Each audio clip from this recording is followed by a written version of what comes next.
Welcome to the Jazz Flyte Podcast. I'm your host, Darrell Scott, and together we will dive into the lives and careers of the jazz legends who have left a rhythmic imprint on the world. Be prepared to reminisce on the highs and the lows of their musical journey and the trials that sculpted their timeless musical gems. We'll preserve the legacy of these extraordinary maestros and find inspiration in the melodies of their lives. Subscribe now and never miss a beat. Now, let's get to the show.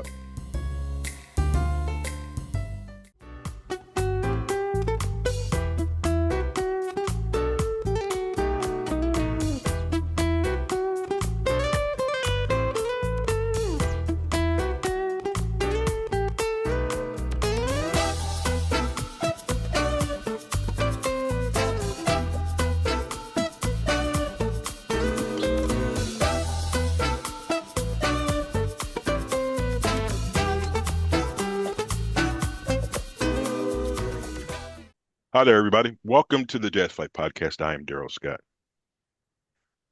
Every now and then you interview people you wonder how they make time to do everything that they do. Steve Oliver is one of those people. He plays, he produces. I read something, you do film scores, what is that? You do film, you do all this stuff. So I'm a big time management person. Not saying that I follow everything that I should do, but I always try to get a better option on how to manage my time with everything that I do. First of all, Steve, welcome to the show. Thank Second you. of all, how do you manage doing everything that you do?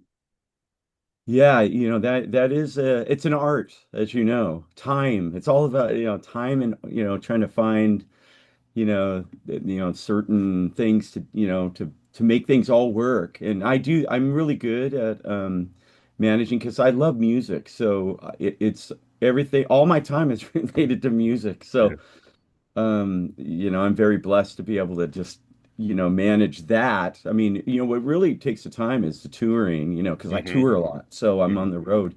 I do, I don't know, 80 shows a Wow. year. On top of, composing and Right. recording. I'm in my studio here and I live in here. I mean, I just have the time because number one, I don't have kids. hmm So that gives me more time to, do what I love to do and help other people too. So produce, write music for other artists. Yeah, so I just manage it. And So let I'm me let so me addicted. I'm addicted to music. And so it's like I just admit it.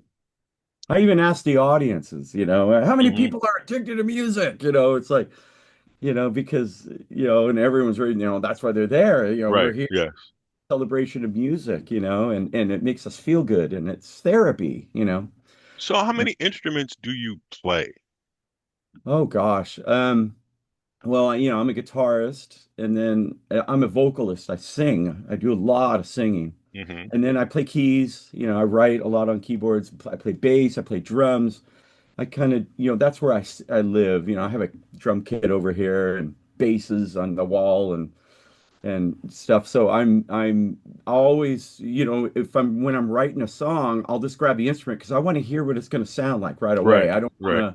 I don't want to wait. So I just, get on my keys, play, oh, let's do this part or, because I'm always writing music. So I need instruments, just to grab. So Right. I just from since I was a kid, I've been doing this. So it's just real natural for me to do that. And then of course I get it replaced, hmm with other great musicians that and stuff, and then I call them later, but I demo everything myself. I Right. play everything and when I'm writing and composing. How long have you been at this craft of music? Since birth, really. I mean, I knew I was put on this planet to do this, and Okay. I've never had another job. I've always Really? done never. It's been music, because that's what I really geared to myself towards in high school, I mean, even in kindergarten, I used to bring music to share in kindergarten. I wanted, the kids to hear this music that I just discovered, as a 5-year-old, and I wanted to share it with the kids. So that's always been a big part of me is sharing music. So And why does this touch me? This music touches me. I want to share this, It just seemed natural instead of on share day. So I'm all my friends out there listening will say that, Darrell, that is a lie. I'm an introvert. Hmm. And I was worse when I was younger. But the whole thing about performing in front of people, stand up and talking in front of people, I was just a shy kid. Ah, And no one, I can see some people who I went to high school with going, yeah, that's wrong. But in your case, when you're 5 years old and you have this music to share, you obviously had no fear of giving something that you've done that is personal to you to the masses. yeah. I don't, I've always wondered how do you do that? Did you have to learn that? Is it just natural? I think it's a natural thing, a natural gift, because it seemed natural to do, just because the love I have of music is so big. So I wanted to share that love. Maybe they'll feel the same or maybe not. I don't know, Hmm. but just the sharing of it. And it's still that way. It's weird how it's never gone away. And so especially now with writing music and putting out albums and singles and Hmm. I'm just always, I can't wait, to share this and then play it live and just the recording of it, is so elate. I just get so All right, I can excited, tell you get so excited. Now, the other thing is, back in the day when I was growing up, I'm a I'm a lot older than you are probably. But back in the day, people used to have to fly in, or you gathered guys from the neighborhood, and everybody sat in a studio and you played your tracks.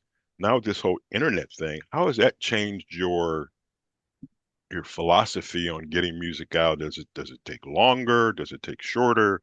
Do you have to buy less lunches for the group? What? Yeah, yeah, good. That's a good, it's funny. My first album my first, contemporary jazz album came out in 99. So it was still analog tape then. It Right. Yeah. wasn't, it wasn't Pro Tools and stuff we use now. Right. So we had to do a lot of live playing then, which I really like that because you get things done quicker, believe it or not. Right. You hire guys, we Hmm. come into the studio and we, give them a chart or I send them the music in advance and they learn it. Then we get in the studio and then play it, and get the rhythm section down at least. Hmm. That's how, and it worked way better, I think, and it goes way quicker that way than now. I think now it's slowed up with the internet because it takes a while for someone to get on the track. You send it to them, and 2 weeks later they might get on it, and Right. oh, I still don't have, so and so playing bass on this track. They haven't sent me the file, so you're calling and Hmm. or whatever, Right. whatever whatever it is. But yeah, it's really changed.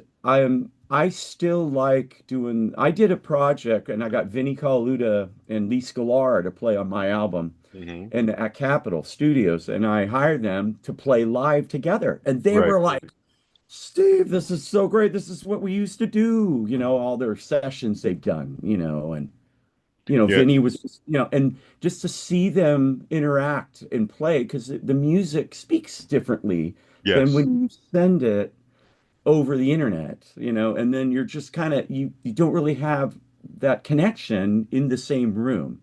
Right. And I It's- really like being in the same room with, the art, the musicians or the artists. We could all interact and make Right. decisions Yes. like Right. quick, I, done. I've been around a while. I'll just say it that way. But I always thought seeing the sessions where you can see the person over there, this person over here, it's got to be a different feeling because if that person is grooving, you kind of feel that and go, that's what I need, that's what I want, as opposed to, okay, he's sending this to me over the internet and I got to go to the email and I got to get this and I got to get that. I just have always felt that in person, and even at like a choir, you can look over at the singer and you can feel, and then if they hit the wrong note, you can almost stop it right then and there. You don't necessarily have to go through 89 takes. It's Right. all this sort of stuff. That is, how long, Yeah. how long does it take I'm jumping ahead of myself. I always have questions, but I never follow them. Um, we had talked previously, you're working on a new project. Yeah. How close is it to being done? And then how long has it taken you to get to the point where you are right now? Yeah.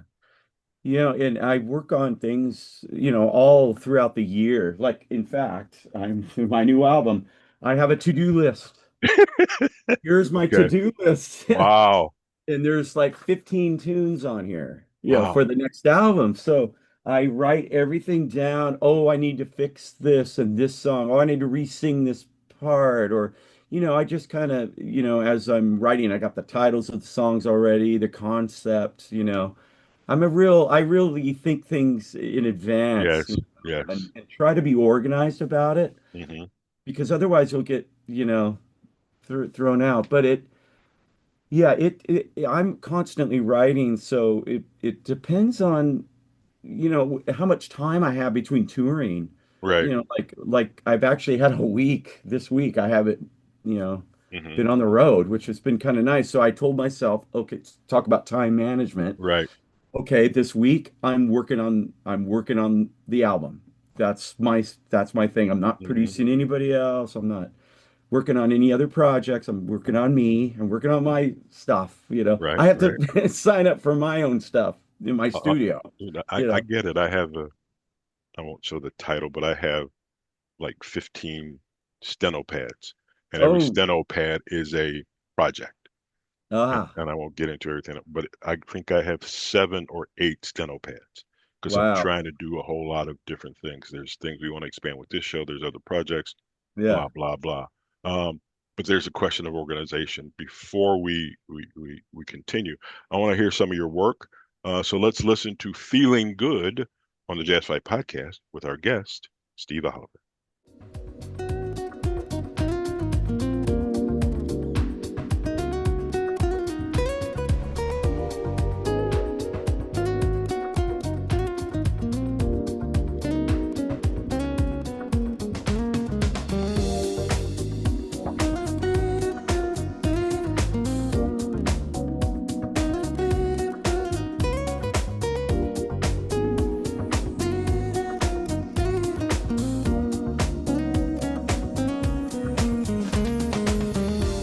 Welcome back to the Jazz Flyte Podcast. I am Darrell Scott. He is Steve Oliver. We just heard a tune called "Feeling Good." I'm feeling real good about this interview. It's a good vibe, which brings me to this. I always try to find something odd. Now, you've done how many ever albums with different song titles? Let's say you've done 15, and there's 15 songs. My math is horrible, but let's say that's 175 songs. Where you coming up with these titles?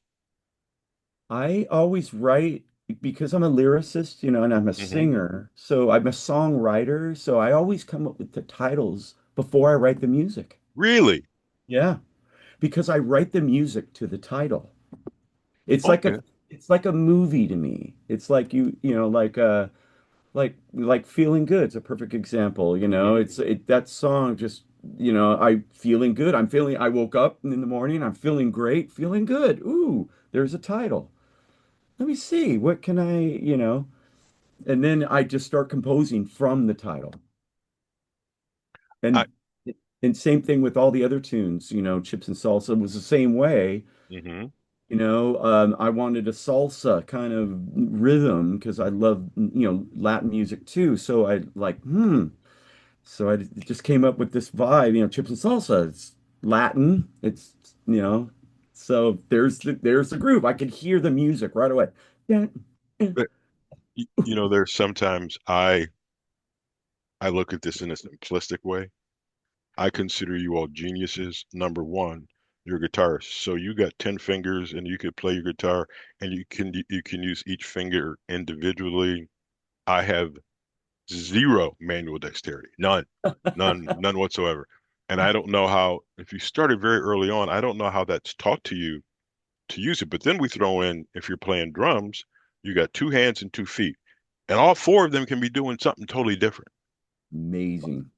I think that moment in time, I'd like to be able to, it's horrible, like to be able to cut your head open and look at your brain and see what's Yeah. sparking and what is not. because I think that's remarkable. And then you're throwing in, you got to come up with a title. Yeah. Sometimes there's sometimes when titles um, are perfect. There's some titles I go, how did he come up with that? Yeah. And you have to, I can't call each one of you and go, I got a question about this song. And it's just tell me about the title.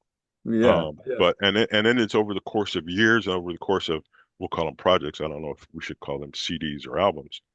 But like I said, that's 150 song titles you got to come up with. And then you've got to do more because Yeah. there's more coming along.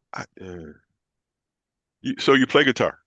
Yeah. One of my all-time favorite songs, and people laugh at me because I have a very diverse interest in music and other different types. Are You Going With Me by Pat Metheny is one of my all-time favorite songs. Oh, You, I've he's looked at these people who was said these, I'll call them your mentors: Pat Metheny, Lee Ritenour, Larry Carlton, and some guy named Wes Montgomery. yeah. When you take that foursome, how do you incorporate that foursome's music into yours? Can you tell me a song that you have done where I can hear the influence of Metheny? I can hear the influence of Ritenour. Are there situations like that? I'm sorry. Yeah. In fact, I still perform this song of mine called Illuminate, which is Hmm. the title track of one of my albums in 2018. It came out. And I tell the audience that, that this song was inspired from listening to Pat Metheny, even, Hmm. so that's one song. And it was actually a single. It was a Billboard hit, which is amazing because it's a composition song. It's not like, it's very compositional and melodic and, and I'm so that song totally you could hear the Metheny vibe, but and I'm doing my Hmm. vocalese thing because that's Right. part of my sound. I use my voice as an instrument, kind of, which he did with the Metheny group more and back in the day, doing the wordless singing, Hmm. which is kind of my sound with the guitar. So, and I've always loved that about, Pat, doing that instead of a horn. I have my Right. voice. So Right. I've always leaned into that, and Pat, and I love that. So that song definitely, Illuminate was, you could hear the Metheny influence, more on the drumming side, actually, a Hmm. lot of ride cymbal and, and it's upbeat. One of his more Metheny group albums back from the 80s, Hmm. which I loved, those albums are just, How Letter do from Home. how do you what makes I understand that you're listening to this, but what makes it so unique that you yourself want to incorporate it into your playing?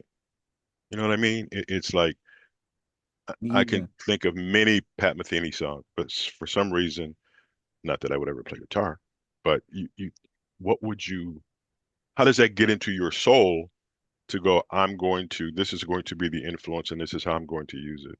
Yeah. It's the compositional side that I Hmm. love. I mean, not only is Pat an amazing guitarist, I love the composition side. Like Lyle Mays actually Yes. wrote a lot of the songs with Pat Hmm. on those. And Lyle is, I'm a classical guitarist, so Lyle's a classical pianist. I mean, he Right. writes from that standpoint along with jazz and then along with world music. So he had all Hmm. these influences, which I love.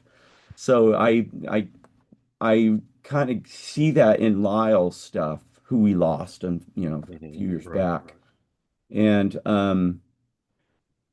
and in fact, I'm such a fan of Lyle and Pat that on my new album I'm working on now, I contacted a great drummer that played on Lyle's last tune that he released. Hmm.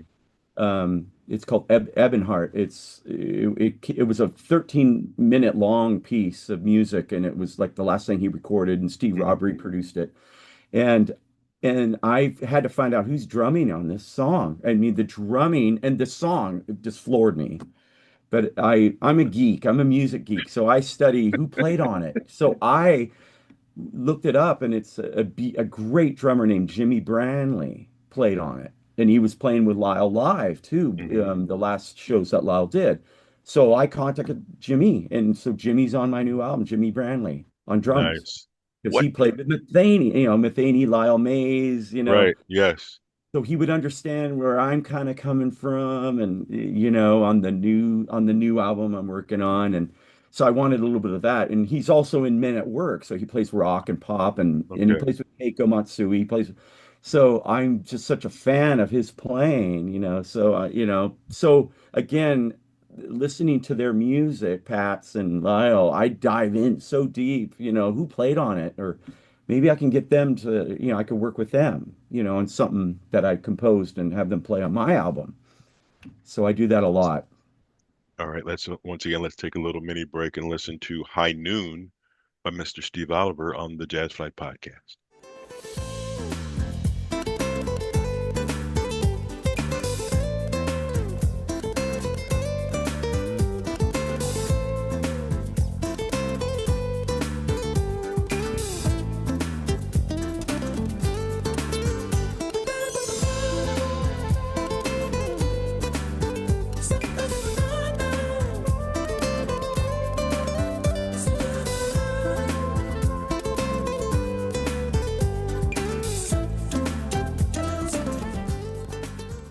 Welcome back to the Jazz Flight Podcast.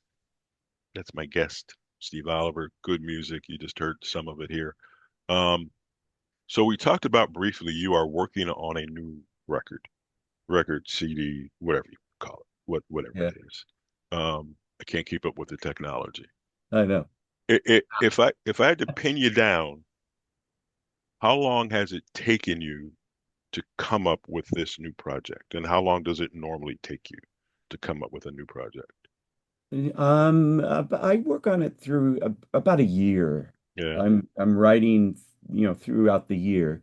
Like I did an album with Brian Simpson. Me and Brian did a Mhm. duo album that came out on Shawnee in 2000, and it took us about a year for that project too, where we wrote it, together. Well, he stayed here, and at Mhm. my studio, and we and worked on it when he could, when he wasn't touring, and Right. I wasn't touring, and then I have a week off, so then we Hmm. work on it. So it's like it's sporadic times, like a week here or so, but it comes at about a year Okay. total, spread out, give or take. Do you, when you say you come up with the titles of songs, is your standard project 12 songs, 15 songs? And if not, then how do you decide what's the number of tracks you're going to have on this particular project? Wow, that's a great question. I just am dealing with that right now. Oh, I yeah. was just talking about the same thing, to my business people, the record company people, and I was going, I have all these songs, and I just want to put them on, Right, 15 right, songs. right. I don't And want to it, leave anything off, right. but they're like, well, why don't you save? They were just saying, well, save some for the next album. And I'm like, well, why? It's Yeah, like I look at everything as a time, with each album, you're in a different time, and sometimes if you record something like 3 years ago, it's not where you're at now. At right. least that's how I think Yeah, anyway. I get that. I truly And understand that. I like to be in the moment, and if I write a bunch of tunes, I want to release them all. I don't want to just store them in the vaults and not, and then hold on to them for the next project, I don't like doing that, but I could, but I, I don't know I was going to if I say, want so to do that. you don't have a drawer in the file cabinet that has songs that have not made it to air. They haven't been totally recorded. You've got some things. If you wanted to go back and let me see if I can finish this one or see if I can add this one. You Yeah, got nothing like, or do you have that? I do. In fact, when I was working with Brian Simpson on our album called Unified, we did together, I would write basically segments, and I would be the one he relied on to come up with the initial idea for Hmm. the songs, but I wouldn't write a whole song because it's like I don't even know if Brian's going to like this. So Right, I right. don't want to waste all this time. So I'll write like, maybe 16 bars. So I have a lot of 16 bar ideas And then I go, ooh, I like this. Usually it speaks to you right away, right? Right. When you Yes. hear a song, ooh, I like that. And then, and a lot of times I'd play something for Brian, or, when we were working on it, and then I'd play for 2 seconds. No, no, don't like it. What else do you have? Okay, here's the other piece. Here's the other 16 bars. And I play it in 2 seconds. Nope, nope. What else do you have? Throw it aside. Yeah. So, So how does that, that's a great thing. How does that work when you have two equal musicians, each of you is writing songs? yeah. How do you make the decision to say, okay, Steve wins this round and Brian wins the next two? What is that? At some point, you have to give in, or at some point, Brian has to give in. Yeah. Is that a tough process? No, it's actually good because we both gotta like it, and then we'll give it the attention. And his instincts, Brian's instincts, and mine are very in tune. We know something right away. Oh, oh, you could hear, two beats and go, oh, what's that? It'll grab you, and oh, I like that, or no, nuh-uh, we'll listen to it a little bit, and maybe 10 seconds of it, kind of what you do with probably with radio. I mean, you would Yeah. do the same thing with, right? You would hear a song and it would touch you right away, or I, I, don't know, I could, I could right? never be on, I can name that tune because there are times it's like I hear two notes and I go, I know what that song is. And people look at you like, how do you know that? Right. Because I know that hook. Or you can tell I've never heard the song before and I hear the song and I can tell you who the artist is. That's the other thing. It's like you have such a unique sound that no matter what you do, it is recognizable. That is Yeah. one thing. Um, Yeah. so are you into social media at all? Do Yeah. you have a social media? What is your social media presence? Yeah. I hire a guy too to helps me Oh, out because it's a full-time job, that yes, social it media, is. right? Yes, it is. Yes, it is. And and I'm so entrenched with touring and music and writing and recording that I find it hard to really dive in as much as I should. I'm going to be starting to film myself in what I do because I think people really enjoy that. They like to see the process, Yes, right? yes, yes, And I do too. I mean, I go on YouTube and watch all the stuff too, and it's fun to see the behind the scenes stuff. yes. I am so. When you do that, let me know. I can be the first fan.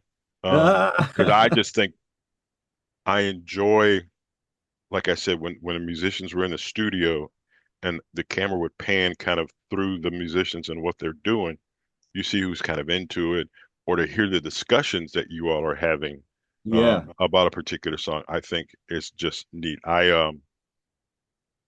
Dude, I got 100 stories. So it's here in Cleveland. It's we have a theater called the Front Row. We had a theater, Front Row Theater. It's theater in the round, and Bob James was playing. It was Bob James, Mark Colby, Alexander Zonjic, Harvey Mason was playing drums. So, and I think Joe Jorgensen was the engineer. So I'm backstage and I'm there, hey, how you doing? Blah blah Nice. blah. Jorgensen comes up and goes, hey, want to sit up in the booth with me and watch this show? I'm like, you're kidding, right? He goes, Yeah. no. So literally, if he's sitting, say where I'm sitting, I'm like right here. And it's my head's Nice. like bobbing up and down because I'm watching what he's doing. I'm looking at what's going on. That was the first time I saw Harvey Mason. He played the stage. That was his solo. So he went around the whole stage and on the floor and on the edges and everything. And he played a drum solo. And I'm like, I got nothing. Um, but I think that is such a, we do as people, I think there are many ways to listen to music. I once sat in the very back of the facility, closed my eyes and just listened. Because sometimes, like when you're at home, like today, and you can't hear it because the volume is really, really low, I'm playing music. But sometimes you just want to listen, and whether it's Yeah. slow tune, a very fast tune. I love Maynard Ferguson's Birdland, but I also Uh, love the Manhattan Transfer's Birdland. I also yes. love Weather Report's Birdland. And Yes. there's a way, I think, to listen to all of those but you got to be in the right space. And I don't need necessarily other people clapping or other stuff like that. All I want to do is listen. Yeah, And that's that's all great. it takes. That's Yeah, beautiful. you Given the time to sit and listen. right. You can't see this room that I'm sitting in, but first of all, there's a lot of crap in here. But the R&B and pop CDs are there. The jazz CDs are here, and in front of me is five. I don't remember the old Peaches stores that had the wooden crates. I got five of Oh, those in front of me, and it's filled with albums. I And remember peaches. I miss peaches. sometimes you go, you know what? I don't want to go home, but I just want to go see what's new. And you'd be in the store for an hour, I just know, thumbing through things. which I Um, did. That was my high school. After high school, every day I'd go to the record store. That was what I'd do. That was my library. I went there and I just looked at the cover. I'm getting this. right. Oh, Oh you yeah. look through every genre and I'd be looking, oh, Right. this looks great. Oh, Yeah. I'll check this out. You And know? and then what we did, you you you look at the liner notes. You Yeah. see who played, who does this solo, who is this person up and coming. I have he'll kill me. So I have the Jeff Lorber album, Water Sign, Yeah. and Kenny G's there with all the hair. Jeff's there with Yeah. all the hair. I have Yeah. a Dave Koz CD, and he's got the, like, I'll call it an afro. He's got the giant afro. Yeah. So I showed it to him. He just took his hands and goes, "You need to burn that." No, that's Uh, part of you. That's where you I come know. from. I So, know. Steve, what else is happening? What else are you working on right now other than the new project? You got anything else going on? Yeah, I'm doing a show in Vancouver, November 22nd. Me and Jeff Koshua are doing a double bill show in Canada. Okay. And so I'm flying up there. And then speaking of Dave Koz, I'm doing the Dave Koz cruise next year to Are you? Brazil. Huh. Yeah. So doing that and doing Jeez. Seabreeze, doing a lot of touring for next year. And I'm trying to finish the album to come out. The single's going to come out maybe March, and then we're going to release the album maybe April, May. Okay. So I'm What? not doing just putting out singles. I want to do a whole album. What? It's funny you bring that up. We have a local guy here who's very good. Who that's all he does. He just does singles like every 90 days. Yeah. And he goes because then once and maybe he'll do five singles and then he releases the entire project. There's certain things I just don't understand and I don't get. I remember growing up as a kid, you'd go out and you'd buy a CD or project and you'd listen to it front and back over and over again. Yeah. And that's why I think I found so many songs that were not radio singles. Yes. Because Exactly. and it so I could drop a dime and go, hey, you need to check this out. And what they did is they bought the entire album or entire CD. But that's a sore point with some people. We won't talk about that right now. But Yeah. Steve, I greatly appreciate this time. It is great to get to know you. Whatever you release, new music, new CD, new album, whatever, please let us know. We'll put it out on our social media and we'll get it out to the folks that respond and listen to this show. Once again, greatly appreciate it, sir. Oh, thank you, Darrell. So awesome. I I'm just trying, man. That's all we're trying to do.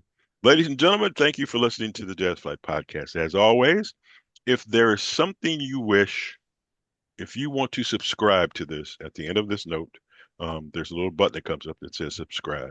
You get to meet people and talk to people like this gentleman that we talked to today. So once again, we will talk to you next week on the Jazz Flyte Podcast.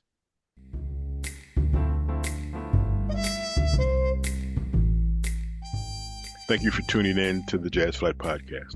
I hope you enjoy the stories and soulful melodies that grew through the doors of time. If you want to stay connected with the latest updates and episodes, don't forget to subscribe to my channel and hit the notification bell. Until next time, I'm Darrell Scott.